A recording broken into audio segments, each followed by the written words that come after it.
moi des fois na mituna question so pena Tshilombo za moi Etienne Tshisekedi ya solo né nandi makate moi Etienne Tshisekedi alongola Kagame kuna ayina ba soldat bazana na nini tenue militaire rwandaise à côté tiawa moi Etienne Tshisekedi ya solo apesa mabele mboka pa Kagame exploiter les karabo to ba Tshisekedi ba doit partenariat na ba Congo gagner combien nandi makate que Tshilombo za moi Etienne Tshisekedi pour moi Etienne Tshisekedi ya solo jamais alors ça bloque on a tout.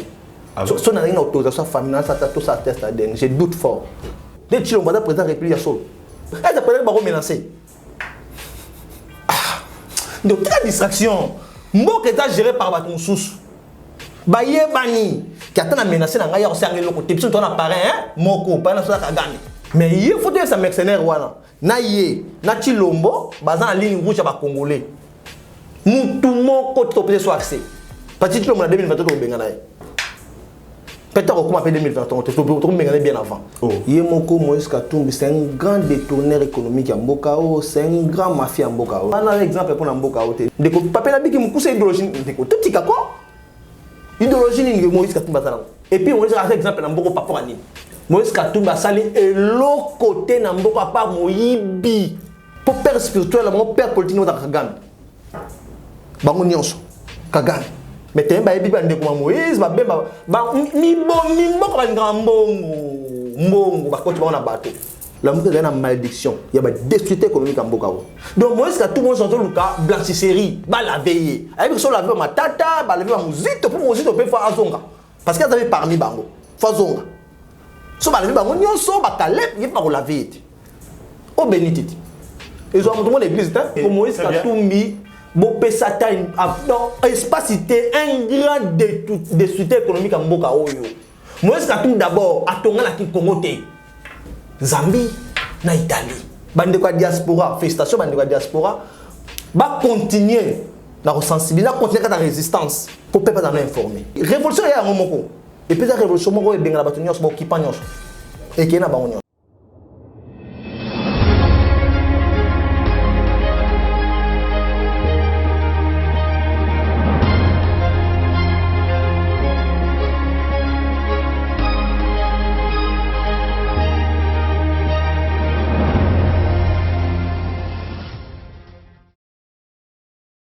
Mesdames et messieurs, c'est l'heure de vous parler de tout ce qui se passe ici en République démocratique du Congo. Où est-ce que vous êtes à travers le monde? Je vous dis personnellement bonjour, bonsoir. Pliskar Télévision très suivi. Je suis très content lorsque je reçois les coups de fil venant de Kinshasa. Parce qu'on pensait comme si on faisait ces émissions justement pour la diaspora congolaise. Or, ce n'est pas le cas. La chaîne Pliskar Télévision très suivie ici dans la ville, province de Kinshasa, comme à travers les différentes provinces. Donc un peu de partout au Katanga, les gens appellent justement pour nous encourager, c'est comme ça. Je voudrais aussi profiter de cette occasion pour saluer ou pourquoi pas dire merci à cette grande équipe technique qui continue vraiment à faire ce grand travail pour vous informer, pour vous faire parvenir tout ce qui se passe ici. Là, je suis avec Popo Layombe derrière la caméra pour capable de la coordination, toujours Cordon Opi, Joël Kombe, Grace Touma, Gona, chasseur d'images, Joël Gona bien sûr. C'est ça la grande équipe. Il y a Pliskar Télévision. On fait ça pour l'amour du pays. Bon, on coûte tout. Donc voilà, comprenez. Vous allez continuer. Donc voilà, je suis avec un jeune qui fait parler ici à République démocratique du Congo, Pistis Mala. Parce que vous savez, dans la matière et puis alors toujours dans une position patriotique à l'Ingamboka n'engue pesa ba biso mec n'engue confiance et derrière biso to yana batu ebele n'entend en Congo te boyebi donc tous en pistis mala on peut pas si cas cette fois-ci nous allons apporter analyse des fonds en ce qui concerne déclaration OAPI président il y a ensemble président ensemble Moïse Katumbi Aotaki Kosala na interview accordaki notre confrère Stani Boukajera bien sûr à Jeune Afrique alors moi à propos mon roboué zolobi c'est un peu de trop de ka benga Mike ndengi na rolekisa propos na bon monter il faut na loba n'aime qui na chaîne à bino sur na lobby bokoyoka bakoyoka pe et puis comment va kozala averti déjà la question moté pistis mbala boni bien de ko Mike ndenge Tout ça toujours fort ya kozala makasi et puis ya kolamuka toujours bien parce que nous avons fait souffrir de vie wana du fait que Congo ya kufa Congo est vraiment une occupation makasi non seulement ba étrangers mais aussi certains Congolais ba quotidien na Kanyaka ba quotidien déjà na ba intérêt ya miki pour na kubomboka ya tout ça toujours fort ya kolamuka d'autres Congo toujours la sécurisation à peuple parce que tu as soutien à la police tu dois avoir confiance dans côté parce qu'ils ont vraiment instrumentalisé et puis infiltré ma casse infiltration ma casse qui n'a niveau la police mais armée donc toujours soutenir car peuple même chose à garder la biso parce que sans bango mais do mona ma pisi simbala kenda kala. Oh là là, merci beaucoup. Voilà tout cela qui n'a yo ici qui n'a non mec n'engi na zana makambo loba et belé yango toni te peso espace sola li to la moki oyo ki ba déclaration Moïse Katumbi salaki na olokato ki na mpe malé mais molo étape par étape justement pour na on a besoin de comprendre to bani na mametali ba détourner ya mboka na biso ba pia ba bien na biso bazalaki wana na régime ya Kabila bazaki mpe de beaucoup oyo ki déclaration ya Moïse Katumbi alobi justice et ça la moussa de base à la juger et après une possibilité pourquoi pas s'il faut il faudra pardonner bah mais kako pardonner parce que ce sont déjà bah ça la moins mingi pour un pays atangi Ngoyimulonda et tout ça même à paix dans Mambuya Katanga et etc atangi dans ces lots bah Kalev je sais pas votre sentiment tant on a qui déclaration là bon sur la déclaration là bien exact déclaration il y a mutape na rawana. Oh. Yemoko Moïse Katumbi c'est un grand détourneur économique à Mbokao, c'est un grand mafia à Mbokao. Il faut d'abord, pour que le Congolais ait l'histoire, il y a Moïse Katumbi. Moïse Katumbi a une dengue n'a pas perdu, comme gouverneur dengue. Moïse Katumbi a eu moi popularité dans Mboko dengue. Mais c'est à cause des billets d'argent de Konangai. Au moins Moïse Katumbi a le plus grand gouverneur qui n'a pas perdu. Malongé pour parce que c'est des intérêts économiques. Il y a un conseil à Woli-moi, le meilleur Mboka. Parce qu'il y a un faire couler ma matière première d'une manière illégale. Sans pourtant que le cadre légal où il faut miner, c'était comme ça. Donc, c'était comme ça, on a dit que c'était comme ça. Mais moi, Moussouni, chef à l'époque, il y a un qui est une position, il n'y a pas de président de la République. Donc, il y a un exemple pour Mboka. Il y a un ok, malé, parce qu'il faut que l'on la comprendre. Gouverneur, à un salaire combien? Ceux qui premier ministre, salaire n'a pas 25 000 $. Gouverneur a un salaire combien? On a tout précisé, hein? Bisou salaire, on a bisou baï baraté, on a bisou des journalistes, on ne sait pas. C'est pour vous dire que le salaire n'a moins de 15 000 $. Mais de quoi on a le bib, on a bim, on a match à 100 000 $. On a un Moïse Katumbi, c'est un grand détourneur. Donc, il y a des exemples dans beaucoup de côtés. Mais il y a un bon, on a tout ça, famille, tout ce qui est dans beaucoup de côtés. Moi, je suis dans beaucoup de côtés. Tant qu'il y a des est-ce que Moïse Katumbi a fait 50 000 $ dans beaucoup de côtés? Non! Moïse Katumbi a recruté. D'abord, il n'est pas congolais. Oh, c'est là. Il n'est pas congolais. Dans la constitution, la nationalité congolaise est inclusive. Donc, on n'a jamais la nationalité congolaise est la nationalité de donc la congolaise. Constitution, la constitution le Bibongo. Mais de quoi on a passeport, on a un États-Unis pour y aller. Belgique, on a un passeport. A renoncer à la nationalité congolaise, au pas de manière douteuse. Mais bon, tout le monde est en train de la constitution, tout le monde est intérêt à battre.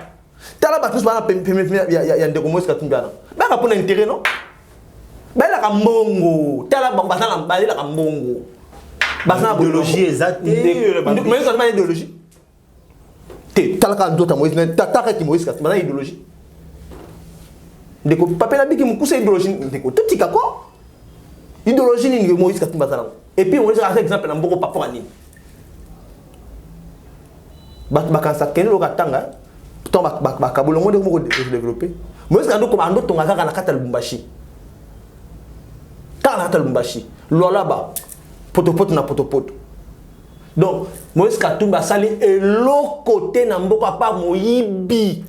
Donc pensez-vous que Azali ko soutenir ba détourner parce que yemo Azala kati ya loana yemo ko le premier détourneur ya mboka o ezaye mutu oyo a pesa une possibilité mboka kabwana pour l'intérêt na yé pour qu'on prenne ayi akoma présenter ayi balisu makasi boka sinde ko Moïse Katumbi alonga pa Kabila pour nani. Non, parce que Abouya qui pas question il y a troisième faux penalty. Mais ce qu'on a mis à Yesu na kanda a comme sous alia kanda ya Kabila ndengeni. Pour kanda Kabila dans le pouvoir. Nani? Kanda Kabila dans le pouvoir, Yesu aye pas ndengeni. Même dans le pouvoir dans kanda Kabila à travers Rwanda par exemple Museveni. Pistis mal. Oh ndeko. Mais bon li peuple bon ma peuple na bulu ndengeni. Mutu na pouvoir dans Kabila nan.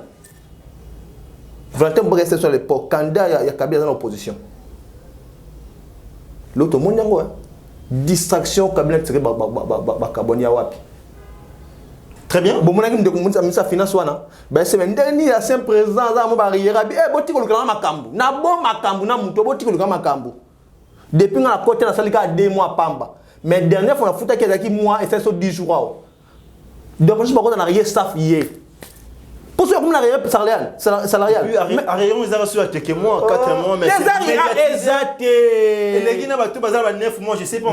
Arriéré exaté. Père idéologique, il y a présent toi dans l'arrière de salaire. Pour père spirituel, mon père politique, dans Kagame. Bango Nyonso, Kagame. Mais comme tu as facilité qui peut attendre le président, comme on a pouvoir ça. Mutuana. Mais bah ça ensemble. Bada ndeko na ngai ndeko na non ndeko. Tous on a loi. Loi exceptionnelle. En simple président il faut dans la il faut garder d'abord la police. N'est-ce pas? Bana va garder ancien chef de l'État. Et ça la police. Garde républicaine, on souhaite on a des chefs de l'État dans Mboka non? De l'autre côté, Chilombo, garde républicaine, de l'autre côté, Kabila, garde républicaine. Et personne a combien de gardes? Mais vous voyez que yoka républicain distraction tala mayele batona basali OK dès que la mayele babeta mayele ko mamboka Kabila na Chilombo bayokani ndenge to koyiba sou bien en 2023 ndeko nous ça distraction yo tikana union sanitaire dans la c'est pour na ba membre sous na CENI parce que la micho opposant dans la représentative na parlement dans Kabila. Donc s'il faut opposer tu n'as pas membre belém toi tu n'as membre nani FC Sanani il y a Kabila mutaza la majorité fanatique pécuniaire financière ndeko Chilombo toi tu n'as pas membre ne la majorité na CENI nani Chilombo donc Chilombo tu n'as pas membre na CENI Kabila FC tu n'as pas membre na CENI bata majoritaire ba yibisu na 2023 ba kawalita distraction ba distrait peuple. Mais tu as dit que Moïse va bien mi mboko ba mbongo ba ko tu na bateau. À l'époque ton loba l'homme que va pouvoir te. À l'époque ça fait 3 ans. Peuple comprendre la terre. Vous savez pour une mic ndenge. L'homme que a une malédiction, il y a une destruction économique en Mboka. Na beza la muka na malédiction ba destructeur économique en Mboka o tangela nga mutu moko bemba esa tsuko ko bima 2000 na toto sa ni référendum hein dans une carte na 2006 ko bima na bete masasi à l'époque résistance n'a pas été Tshisekedi ya ça to boy constitution pour que ça ba belligérant il va to minduki bemba so ko meka na bete masasi pour zo gâteau na ya vice président Moïse Katumbi mutaye gouverner maintenant moko le ko ba congolais nyonso na monde na plan de mutaye Moïse Katumbi na mbonga tina ko ba congolais mais non Tobela cette fois-ci Mambotali ba assassinat Tobela qui Mambia TBA je sais pas toujours dans quatre de déclaration il y a Moïse Katumbi je sais pas est-ce qu'on peut pas pardonner on éviter au moins propos les arabes bien tout ça il y a pas moment parce que Biki y a détourné il y a moins de détourné cette fois-ci c'est comme c'est assassinat qui Tolimbisa et tout je sais pas Mike Ndenga dans le pouvoir. Puis si c'est un collaborateur, pouvoir na bango Evan na makila. Tu ne penses pas que puis ça a contribué dans le mouvement. Mais ndeko na ngai. Chebe ya kufa pona nini? Pona dénoncer ma omo ya malamu. Muyambu anga kufa na prison pona nini? Pona mambo ya katangati. A dénoncer ma momusi ka zo samba do sala. Pona ke Congolais limbo li chocho. Bah moi je batikia pour bâtir mon lit chocho à son funanga Moïse Katumbi. Donc Moïse ka tout le monde sorti le cas blanchisserie, ba la veiller. Avec ça la veille ma tata, ba la veille ma muzito pour muzito peut faire azonga. Parce qu'elle avait parmi bango. Fazonga. So ba la veille bango nyonso ba kalep, il pas la veille. Au béniti. Ils ont monté l'église hein.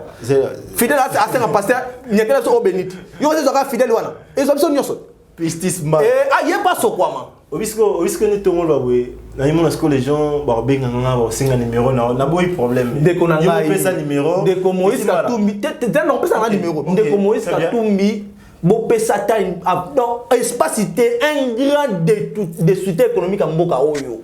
Moïse a tout d'abord à tonga na Congo té. Zambie na Italie. Ndiana moko yana moko akati begato esa que non. Ala Congolais, tu sais comme c'est Congolais. Au stade Amazembe, là-bas tonga. Ah, ndeko na ngai. Mutu aibino saka ya farine option 3000 nda adam malam mutu aibino saka farine boto saka farine bo boto liango option 3000 nde mutu malam qu'est-ce que stade ya mazime représente papa ya Fortino mais aussi 80 azuna mboka o même pas 0,3%. Donc mutu ayepena vraiment ki ndenge na bano achebino kuna boto no saka farine option 3000 bete maboko. Simbala, n'habite ça, on va très bien. Tout ce qui a encore 10 minutes, réalisation signalée. Nabouna a débordé ma pelle parce que moi-même, en tant que journaliste, comment vous avoir un numéro, vous avez sûrement un contact WhatsApp, c'est plus 243.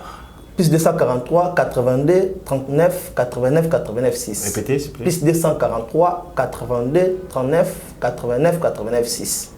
Mesdames et messieurs, ceux qui contact direct, donc critique, suggestion et tout, et ça là bien. Voilà, pistis, toujours continuer justement, et ça rend plaisir.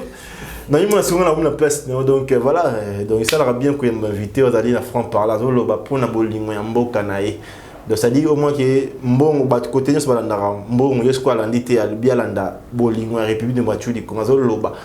Comme il se doit, tout à l'heure continuer à la déclaration Moïse Katumbi. À l'obéni na Félix Tshisekedi des partenaires na bazali bangon tout ensemble mais le gouvernement va bien des warriors.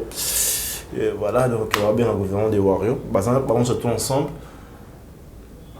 Concernant la question ou puis baba qui proposition déjà Kotaki dans l'assemblée qu'on a sur verrouillage il y a accès à poste et à souveraineté comme il y a présidence et autres et tout il y a le bisoki kaka les nions ils ont débattu à quitter maman corps gouvernement quitter union sacrée parce qu'ils ont ligne rouge. Est-ce qu'on peut comprendre cela? Ils ont une menace sous question. Ils ont dit qu'Obimisa Lambo comme ça, la fragilité, il y a président ou partenaire naïf Félix Tshisekedi, ou bien comment est-ce que vous avez analysé justement cette déclaration? Bon, moi des fois, je me la question sur le Chino, moi je suis en solo. Ne. Nandi Maraté. Ah, comment ça peut se moi, je suis en Tshisekedi. Alors, la Kagame Kuna, il y a des soldats qui ont une tenue militaire rwandaise. À côté de Tiawa. Moi, je suis Tshisekedi dans solo. Après ça, je suis en Kagame, je exploité les Karaboy. Bon, je suis journaliste. Toi, tu es un partenaire dans le Congo, gagné combien? Nandi Maraté, que tu le madame, moi, je suis Tshisekedi. Nandi Maraté. En tout cas, Nazo Ndimaté Tshisekedi. Pour moi, je suis Tshisekedi dans solo. Jamais. Alors ça, bloque on a été. Moi, je suis Tshisekedi dans solo. Ah, c'est bien que je suspends les rames. Mais les rames, ils continuent dans mon cas. Moi, je suis Tshisekedi. Registre d'appel. Moi, je suis Tshisekedi dans le lobby. Comme il y a un nombre longoué. Mais comme il y a un continuer, beaucoup de gens vont foutre les cartes. Moi, je suis Tshisekedi dans le lobby. Mais je ne connais rien. Tu es dans le lobby, moi, je suis Tshisekedi dans solo. Je suis douté ma casse, Mike Ndenge. Si on a une autorisation familiale, tout ça test ADN. Oh. Si on a une autorisation familiale, tout ça test ADN. Je doute fort. Dans une dimaté. Mike, mboka na biso occupé. Tala ndeko wana ba bengi Moïse Katumbi. Balobi, bana nyonso bazana bana ndako ya papa wana. Ba olia biloko. Yuso ebi ozamona fana olia be olia te. Mike, na tuna te Mike. Bana nyonso ya papa Congo. Ba olia biloko. Yuso ozamona papa Congo olia biloko ba olia te. C'est comme ça j'étais pour nani. elingo la sake aza mwana ya Congo te azolo bango déjà te balobi mutu nyonso aza congolais nde akoza accès na poste ya présidence na poste comme président de la république mais yo soda mwana Congo s'agité pona nini c'est aza congolais te kati bato aza na raison bato wana balingaka cuivre diamant minéral balingi mboka te mais ndeko Moïse nani recommandé papa ndeko Kabila mais par bien ba Rwandais non donc oh c'est la menace c'était la comédie il y a ligne rouge bango nyonso bazana appareil politique moko nde bango bana appareil politique moko za Kagame ndeko Tshisekedi ndeko c'est n'importe zao Chilombo ata soso organiser l'élection ata otie soso organiser ndeko Chilombo l'élection nini soit na contrôle la cour constitutionnelle ndeko nangai ndeko batu bazo batu ndeko nangai Chilombo depuis je suis en mboka oyo nyonso comme na ligne rouge na démontrer yango ndenge no tozana na tozo ya wana nazonga pas mercenaire wana nazo pas mercenaire wana allez-y nazo pas mercenaire wana kopa madesu ezaki na 1200 le commis 2800 soso gagner l'élection té boîte à tomates ezaki 200 francs le commis 350 francs kopa loso ezaki 800 francs le commis 1300 francs litungu la 100 francs na wenzeza te aya 100 francs na wenzeza te billet d'avion ezalaki ndeko botika distraction congolais à voyageur congolais aluka lipe kita ba bipo billet d'agi cher ndeko congolais na mbonga kolia te olesi mwa babi est-ce que tant niveau distraction mo fota ba résistance so na ndeko so bazana na diaspora mbote parce que ba ndeko ba te PV par rapport à congolais ya kata c'est vrai parce que tant niveau distraction congolais azana même na poste so mali azana mbonga so mali pa 200 francs te alors nous apporte 500 francs billet avion donc ba privé bino essentiel ba pêche loko yo ozana poste na ngote ozana ndako la muto ozana poste lipa na ndako mai ba pesa yo avion okuma zonde zona onanza donc ndeko Chilombo zéro mais tous on n'a pas mercenaire ligne rouge ba PC ligne rouge ba biki soki gara loi proposition naye ba ligne yango za débattu naye Chilombo naye Katumbi on se va dans ligne rouge ba congolais mais moi je te bien nga Girard bilezani ko mamboka prise en otage ba minéral mboka non za président république ndeko ozo bata mboka o de Chilombo bata président république ya solo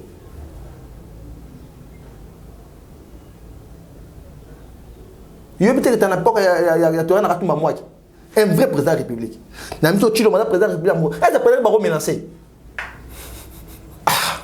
donc la distraction mboka est géré par baton sous bayebani qui attend à menacer na ngaya osangi loko te biso to na parrain moko pa na so Kagame mais il faut dire ça mercenaire wana na ye na Chilombo baza na ligne rouge ba congolais mutu moko to peut so accès parce que Chilombo na 2023 to benga na ye peut-être ko kuma pe 2023 to benga bien avant so ye to ye na so que non to ye so italien so ba ba ngoma na bata Zimbabwe so nani to éviter so dana ay possible moi na député kuna atana moi na député kuna ay possible kuna atongi pe da mingi kuna ka mboko puis on est na kanda ndeko kanda makasi mboka nyokwa mezo seni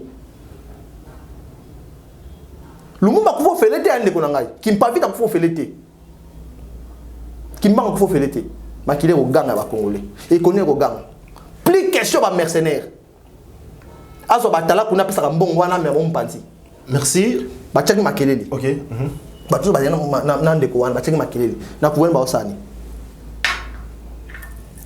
ba osani na gouvernement Parce que à l'obipé, pas une déclaration la vie que à cause de même sous pas il y a responsabilité mon qui est cacamer la grande partie il y a responsabilité va revenir na Félix Tshisekedi Tshilombo. Il a dit aussi mais dans Jeune Afrique n'importe où on a pas responsabilité va Congolais pas voter été. Ah c'est la ministre pour na Congo ba Congolais été. Na yena Tshilombo ça Congolais peut se confiance à la été. Donc bon on se va rendre compte pas na Rwanda. Comment on a posé la banque de poids et que on a dit qu'on sait la banque pour le côté. Et l'autre côté, qu'on l'a c'est l'autre côté là-bas on a na innocalité na bango na chilo qu'on l'a c'est l'autre côté pas d'abord. Et l'autre est bima na malonga pour les athées. Qu'est-ce que congolais à voter chilo. Comment on a voté chilo? Merci Pistis Mala, Tomi ko chuté. La dénonciation tout ça là, c'est bien. Est-ce que Tukoki peut tenter maintenant que ça là une proposition d'après vous dans le mouvement Nayo avant proposition de Bonangai? Oui, allez-y. Parce que surtout le Bamabé a contre Tiki Muto yo. Il a dit Mabé. Ndeko Kabila. Ndeko wana total gestion Tshilombo. Total gestion na Congo la Olimbisa. Hein? Total gestion Tshilombo. Total gestion Kabila. Congo la Olimbisa Ndeko Kabila. Ah bon? Mais Congo la Olimbisa Ndeko Kabila était pour nani? A il est président de Tshilombo. Donc ça dit, tu veux dire que Félix a ça mieux que Kabila? Nabi hein? Total gestion Tshilombo. Total gestion Kabila. Olimbisa Kabila. Parce qu'il n'a pas quand même 800. Il y en a le bilan, tu vois, non, avant qu'il y ait la deuxième justement réflexion, non? C'est-à-dire que Félix a ça négocié Kabila. Kasibo, c'est malade beaucoup de Bembeti. Ok. Mais ce qu'on dit au Kabila, c'était pour Nani. Congolais, c'était pour Nani. Pour aller sur président de Tshilombo. Président de Tshilombo. Ok. Oyo a officialisé l'occupation du Congo pour les Rwandais. Oyo a été sur la destruction économique dans la gestion. Parce que quand on a dit que on a Moïse qui a gestion, jamais. Aïe, azu, ndeko, mbongwa mboke kufi. Il est à côté de ce merci beaucoup. Puis Tomio Chité, des propositions concrètes. Non, comme la proposition. Parce que à niveau interne. Tout ça la ni. Donc on a pas la proposition. À niveau interne, il faut comment faut moi crédibilité moqué. Il faut c'est la population pardon. Faïl. Assez la population. Population pardon. Parce que accompagner ça des soutiens économiques. Ndeko. Toi na mboko fumukimba kufa. Soko bandena mabe o suka mabe. Mais ndeko falu kapal Kongola limbisa ye. Aka sengi pardon de ba Congolais bo limbisa ngai. Ndina zagina Moïse Katumbi. Ndina zagina ndeko bemba na zapela sikona ndeko muzito. Parce que bo épargner été. OK. Bo épargner été ndeko na ngai. To na semblant. Mboko ebongati. Bo épargner été. A sengi pardon, je pense qu'à 2022 peuple congolais peut se confiance. À part pardon na complicité. Pour tout le monde, pour tout le monde qui non peuple, tout proposition que peuple à l'amouka. OK. Notamment il faut sensibilisation à Boinan.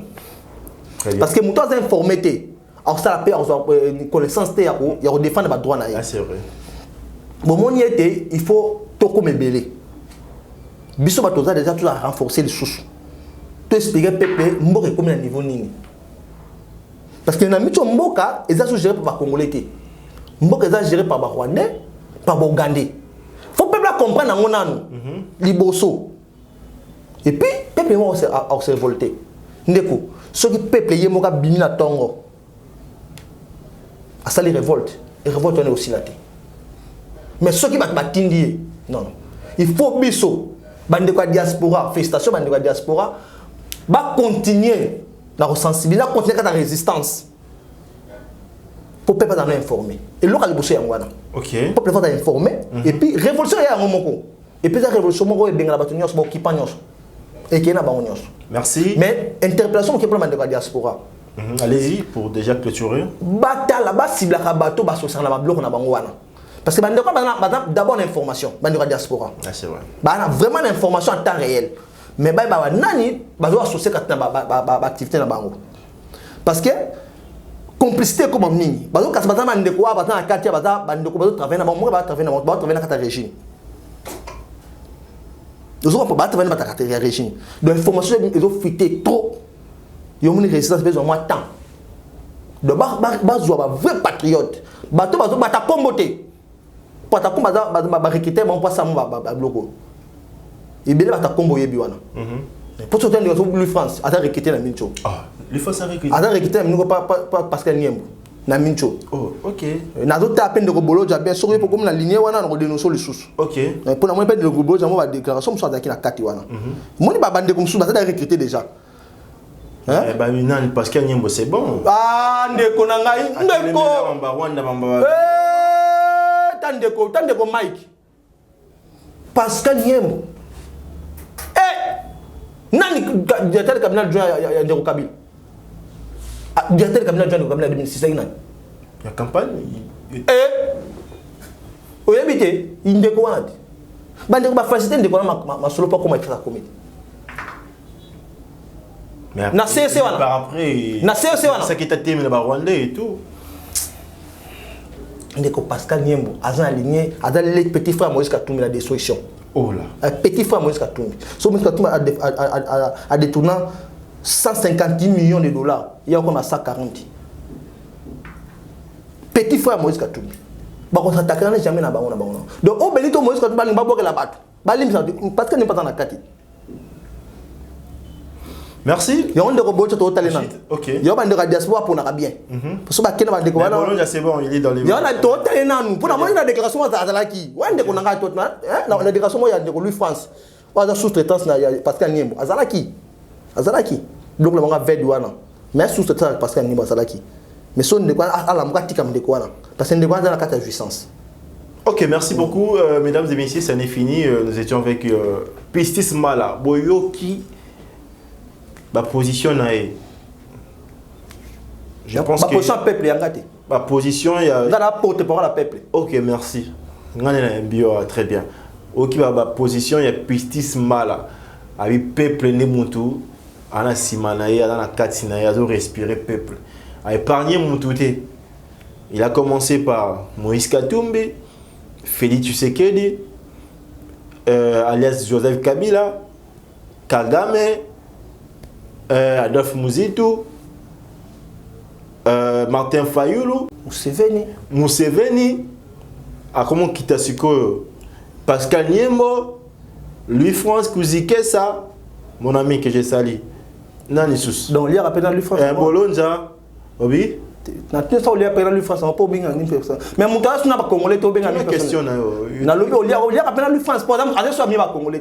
Non, c'est un ami, je l'ai reçu dans Yambio et tout. Tu penses que moi escalier mais a changé. Mais tous ont la dossier pour te comprendre vraiment. Mais c'est comme ça sensibilité à Louis-France au Kima on a yebinanga. Non mais ça même la pêche parole. Na c'est comme sensibilité à Louis-France au Kima on muké. Mais de quoi faut allez-y. Akatanga mpo ngama apondi ngama ba des soutiens économiques. Ba même beaucoup trop. Ba même beaucoup trop. Ah bon, moi, j'en avais victime des droits. On comprend victime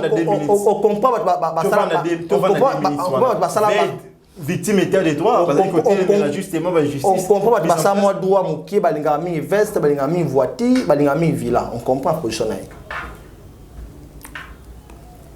Voilà, pas de commentaires à faire, mesdames et messieurs.